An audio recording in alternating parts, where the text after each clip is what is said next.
रामायण में एक बात लिखी है जो शायद आप लोगों ने कभी नहीं सुनी और वह इसी प्रसंग की है। वो नहीं सुनी इसलिए मैं आपको सुना रहा हूँ। धोबी के पहले एक घटना घटी अयोध्या में। अब वो घटना ये थी कि जब भगवान राम को पहली बार ये पता लगा कि मैं पिता बनने वाला हूँ, क्योंकि स्त्री गर्भवती है, यह बात पुरुष को पता नहीं लगती। यह तो स्त्री स्वयं बताती है अपने पति को कि मैं हर स्त्री अपने पति को पहला मैसेज देती है। और जब स्त्री अपने ये सूचना देती है अपने पति को कि मैं माँ बनने वाली हूँ, आप पिता बनने वाले हो, तो पुरुष पति प्रसन्न होता है। हाँ या ना, कि मैं पिता बनने वाला हूँ, खुश। तो राम जी को जब पहली बार माता माता सीता ने सूचना दी या पिता बनने वाले हैं रघुनंदन, तो राम बड़े प्रसन्न हुए। सीता, मैं बहुत खुश हूँ। राम जी ने सीता मैया को दिखाया और पूछा, बताओ आज तुम्हें मैं क्या दूं? आज तुमने मुझे एक अच्छा संदेश दिया कि मैं पिता बनने वाला हूँ, मैं खुश हूँ। आज जो तुम मांग लो, रघुकुल रीत सदा चली आई, जो मांगो वो दूंगा। इस परंपरा में न देने की बात है, जो मांगोगे। सीता मैया ने कहा, यदि आप आज्ञा करें तो मैं कुछ मांग लूं। आज सीता मैया ने पहली बार राम जी से कुछ मांगा। क्या मांगा? हे राम, ये बात राम रामायण में लिखी है, मन से नहीं बोल रहा हूँ। सीता मैया ने कहा, हे राम, हे प्रभु, हे मर्यादा पुरुषोत्तम, मैं चाहती हूँ कि मेरे बच्चे इस अयोध्या में, इस राजमहल में जन्म ना लें। क्यों? मैं चाहती हूँ कि मेरे बच्चे किसी ऋषि, किसी संत के आश्रम में जन्म लें, ताकि बच्चों के अंदर ऋषि मुनियों वाले संस्कार प्रकट हों। मैं चाहती हूँ यदि ये बच्चे अयोध्या के इस चकाचौंध में जन्म लेंगे, तो हो सकता है कि वो राह भटक जाए। माता सीता जिम्मेदार माँ है और वो अपने बच्चों को लेकर बड़ी जिम्मेदार है। ये बात सीता माँ ने वरदान मांग लिया कि मुझे संतों के आश्रम में मैं अपने बच्चों को जन्म। अब सोचो कि राम वचन दे चुके थे, तो क्या राम मना कर देते? यह बात लिखी है, लेकिन यह पक्ष आज तक आप लोगों ने नहीं सुना। इसलिए रामायण पढ़ा करो, केवल सुनी बातों पर विश्वास न किया करो। पहला। अब दूसरा। उसी समय होनी हो गई। अयोध्या में काम वाली बाई शाम के टाइम बर्तन मांजकर काम करके अयोध्या के घरों में वापस अपने नदी पार, उसका गांव था, जा रही थी। ऐसे ही पानी बरसने लगा। अकस्मात खूब पानी बरसा। सरयू जी में पानी ज्यादा था, बारिश का मौसम था। लो भैया, रात वो केवट की कुटिया पर रह गई मजबूर। सवेरे गई तो पति ने कहा, रात कहाँ थी? बोले, हम केवट की कुटिया पर उसकी पत्नी के संग सो रही थी रात में। अच्छा, तू जरूर पराये पुरुष के पास रहकर आई है, तू अपवित्र हो गई। धोबी को अपनी पत्नी पर संदेह हो गया, जबकि उसकी पत्नी बिल्कुल पतिव्रता थी, पवित्र थी, लेकिन संशयात्मा विनश्य थी। संदेह की कोई दवाई नहीं। कहा, मैं तुझे स्वीकार नहीं करूंगा, मैं कोई राम थोड़े हूँ। दो रावण के घर रही सीता को उन्होंने स्वीकार कर लिया। लो भैया, ये बात किसी व्यक्ति ने कही, पूरे नगर में हवा की तरह फैल गई। अब लोगों के अंदर यह बात बैठ गई कि बात तो ठीक है, रावण के पास सीता जी रही, राम जी ने स्वीकार करा। अरे भैया, आज मैं आपको एक बात बताऊं, रावण के यहाँ जो सीता थी, बताओ वो असली सीता थी कि नकली? अब ये धोबी को कौन समझाए? धोबी को कौन समझाए? असली सीता जी तो अग्नि में वास कर रही थी। ये बात रामचरितमानस में लिखी है, आपको पढ़ना पड़ेगा। असली सीता अग्नि में वास कर रही थी, और जो उस समय सीता का अभिनय कर रही थी, वो कौन थी? वो वेदवती थी। कौन थी वो? वेदवती नाम की स्त्री जो भगवान को अपना पति मान पति भग, भगवान को पति के रूप में पाने के लिए घोर तपस्या कर रही थी। एक बार माता वेदवती के पास हिमालय के एक सरोवर में ये तपस्या कर रही थी। रावण पहुंच गया वेदवती के पास। वह वेदवती तपस्या कर रही थी, सुंदर थी, साक्षात लक्ष्मी का स्वरूप थी। रावण बड़ा मोहित हुआ कि यह स्त्रियों को देखता था तो पता नहीं इसको क्या हो जाता था।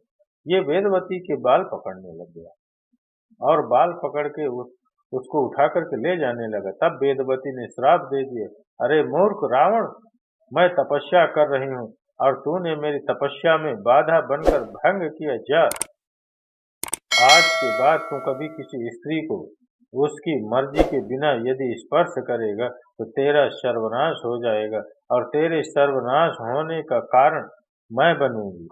मैं मैं बनूंगी। तूने मेरे बाल पकड़े, तूने मेरी तपस्या बिगाड़ी। जा, अब तेरे सर्वनाश को मैं रचूंगी, तेरे सर्वनाश का कारण मैं बनूंगी और जब तक तेरा सर्वनाश नहीं कर देती आगे मैं तपस्या नहीं करूंगी। माता वेदवती ने तपस्या छोड़ दी और वो तपस्या सालों से कर रही थी, कई हजार वर्षों से। भगवान राम को पति के रूप में चाहती थी। अब रावण सीता को चुराए, इसके पहले असली सीता को राम जी ने अग्नि में वास कराया। वेदवती को, चूंकि वेदवती के कारण रावण का विनाश होना था, तो सीता के रूप में वेदवती को लिया गया। इसलिए वो नकली सीता थी, इसलिए नकली सोने के मृग को देखकर मोहित हो गई। नकली सीता नकली मृग को देखकर मोहित हो गई। वो असली सीता तो थी ही नहीं, और रावण जो ले गया वो नकली सीता थी। चलो, जब रावण मरा और राम जी ने अग्नि परीक्षा ली तो वो सीता माँ की अग्नि परीक्षा नहीं थी, वो सीता माँ की वापसी थी। क्या थी? वापसी थी। वापसी थी, वापसी बुलाया था। अब जो नकली सीता जी माता वेदवती थी, जब असली सीता अग्नि से प्रकट हो गई तो नकली सीता को जाना पड़ेगा। तो नकली अर्थात वेदवती माँ ने कहा कि हे प्रभु, मैं आपकी पत्नी का मैंने अभिनय तो किया लेकिन मुझे पत्नी का सुख नहीं मिला, कब दोगे? भगवान राम बोले, मैं कलयुग में तुम्हारा पति बनूंगा। आपको आश्चर्य होगा इस बात को जानकर कि त्रेता के राम कलयुग में आए और वेदवती आई और दोनों का विवाह हुआ। आप जानते हैं कि कलयुग में कौन है वो? नहीं? तो मैं आज आपको समझाता हूँ। त्रेता के राम वेदवती की इच्छा पूरी करने के लिए इस कलयुग में श्रीनिवास के रूप में प्रकट भए। क्या नाम था? श्रीनिवास। और माता वेदवती पद्मावती के रूप में प्रकट भई। किसके रूप में? जोर से मित्रों, पद्मावती। और दोनों का विवाह हुआ और वह आज भी है, आप सब जानते हैं, पर आपको ये कथा नहीं पता। आज आप में से कितने तिरुपति बालाजी का नाम सुना है? कितने लोगों ने तिरुपति बालाजी का नाम सुना? वेंकटेश भगवान को जानते हो ना? तिरुपति बालाजी को, तिरुपति बालाजी ही श्रीनिवास भगवान है और तिरुपति बालाजी की 3 पत्नियां हैं, इसलिए नाम है त्रिपति। क्या नाम है? त्रिपति, मतलब 3 के पति। तो 3 के पति, एक लक्ष्मी पति, एक पद्मावती के पति, वही पिछले जन्म की सीता अर्थात वेदवती। इनकी कथा भी है। समय कम है ना, मैं वो कथा भी आपको सुनाता। ये राजा के यहाँ प्रकट हुई, वो प्रकट हुए, उनका विवाह। और तीसरी भूदेवी, लक्ष्मी देवी, पद्मावती, लीला देवी और भूदेवी, 3 के पति होने से त्रिपति बाद में तिरुपति बालाजी कहा जाता है, जो दक्षिण भारत में विराजे। जानते हो किस पर्वत पर विराजे हैं? तिरुमला पर्वत। जिस पर्वत पर जी विराजे हैं उस पर्वत का नाम है तिरुमला। तिरुमला पर्वत पर भगवान तिरुपति बालाजी विराजे हैं। तो देखो, राम जी की कथा से वेंकटेश भगवान की कथा जुड़ी। अब चलो फिर वापस आते हैं हम लोग वहीं जहाँ से गए थे। भगवान राम से सीता माँ कह चुकी हैं कि मैं अपने बच्चों को जंगल में जन्म दूंगी। अब धोबी का हल्ला मचा तो सारे नगर वाले बोले क्या करें। तो सीता माँ को लगा कि प्रभु आप राजा हैं, जब ये प्रजा मुझे रानी के रूप में नहीं चाहती तो मैं चली जाती हूँ। सीता माँ अपनी मर्जी से, यदि राम जी को सीता माँ से दिक्कत होती तो जिस दिन रावण के घर से आई थी उसी दिन त्याग देते। इसका मतलब राम जी को दिक्कत तो थी नहीं। अच्छा, ये कितने समय राम राजा थे, राम के राजा बने कितने वर्ष बीत गए तब की ये घटना है। आपको पता है राम जी ने टोटल कितने साल राज्य किया धरती पर? कितने वर्ष आपको स्मरण में है? 13,000 वर्ष। भगवान राम ने कितने वर्ष राज्य किया? 13,000 वर्ष। ये घटना है 11,000 वर्ष बीत जाने की।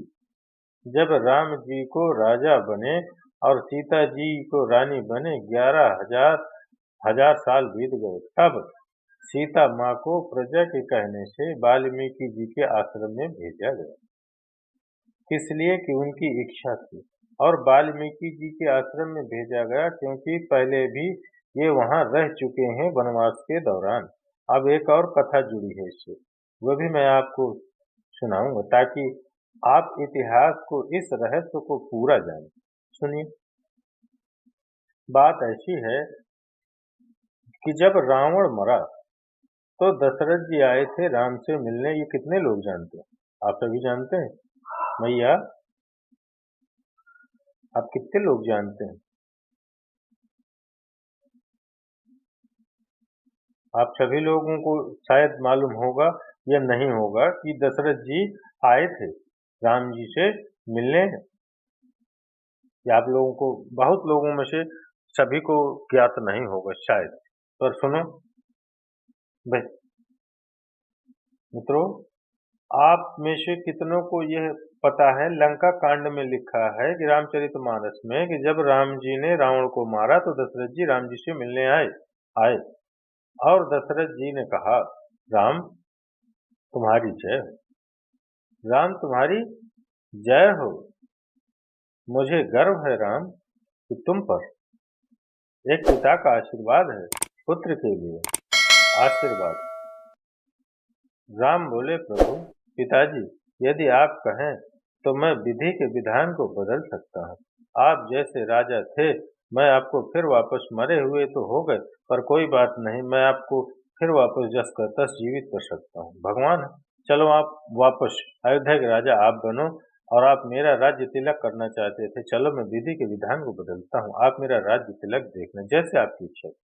दशरथ जी बोले, नहीं राम, यदि मेरे लिए तू विधि का विधान बदलेगा तो सारे भक्त तेरे से कहेंगे कि अपने पिता के लिए बदले हो विधि का विधान, तो हमारे लिए भी बदल दो। इसलिए तुम इस सिद्धांत से समझौता ना करो। इसलिए मैं गया, कोई बात नहीं, पर एक छोटी सी बात कहूंगा राम। मेरी आयु अभी 2,000 साल बाकी है। दशरथ जी मौत से नहीं मरे, दशरथ जी अपनी मौत से राम के वियोग में मरे। राम के, इसलिए दशरथ जी की अभी 2,000 साल उम्र बाकी थी। कितनी उम्र मित्रों? इसलिए दशरथ जी ने कहा, राम जाओ, तुम्हें आशीर्वाद देता हूँ, मेरी उम्र तुम्हें लग जाए। तब से यह कहावत चालू हो गई कि मेरी उम्र, कोई आपसे पूछे कि सबसे पहले किसने किसको अपनी उम्र दी थी, तो आप बताना कि सबसे पहले दशरथ जी ने राम को। तब से यह परंपरा बन गई कहने की कि मेरी उम्र तुम्हें लग जाए। तो कितनी उम्र बाकी थी? और राम जी ने 11,000 वर्ष की अपनी आयु पूरी की। अब 2,000 साल किसकी आयु आ गई? दशरथ जी की, पिता की। अब जब दशरथ जी की आयु आ गई, तो दशरथ जी की आयु से अब अपनी पत्नी सीता का स्पर्श कैसे करते? यदि करते तो मर्यादा पुरुषोत्तम की मर्यादा बिगड़ जाती। इसलिए उस 2000 साल के लिए उन्हें अपनी पत्नी से अलग रहना था, क्योंकि वो एज उनके पिता की। अब एक्चुअली राम अब राम नहीं रहे, अब राम दशरथ हो गए, क्योंकि पिता की आयु। तो दशरथ के भाव में अब वो खो गए, तो अब वो अपनी पत्नी सीता का स्पर्श करेंगे तो मर्यादा बिगड़ेगी। इसलिए सीता मैया को वनवास दे दिया गया, क्योंकि यह लीला करनी थी। तो सीता माँ के वनवास जाने में बहुत सारे कारण थे। इन बिंदुओं को आप लोग नहीं समझते और राम जी को दोषी मानने लग जाते हैं। एक और कारण है, और वो समय अभी नहीं है, वीडियो लंबा हो रहा है, वरना बताता आपको। तो भगवान राम ने जो किया, उस समय राम राजा थे और प्रजा का दबाव था, सीता माँ को वनवास भेजो। यदि राम वनवास नहीं भेजते तो राम पर आरोप लगता कि परिवार का पक्ष लेते हो, यदि नहीं भेजते तो परिवारवाद का पक्ष लगता, और राजा ऐसा होना चाहिए जो प्रजा का बहुत पक्षधर। हर हर महादेव, श्री शिवाय नमस्तुभ्यं। वीडियो अच्छा लगे तो एक लाइक और कमेंट्स में हर हर महादेव, श्री शिवाय नमस्तुभ्यं अवश्य लिखिएगा। बम भोले।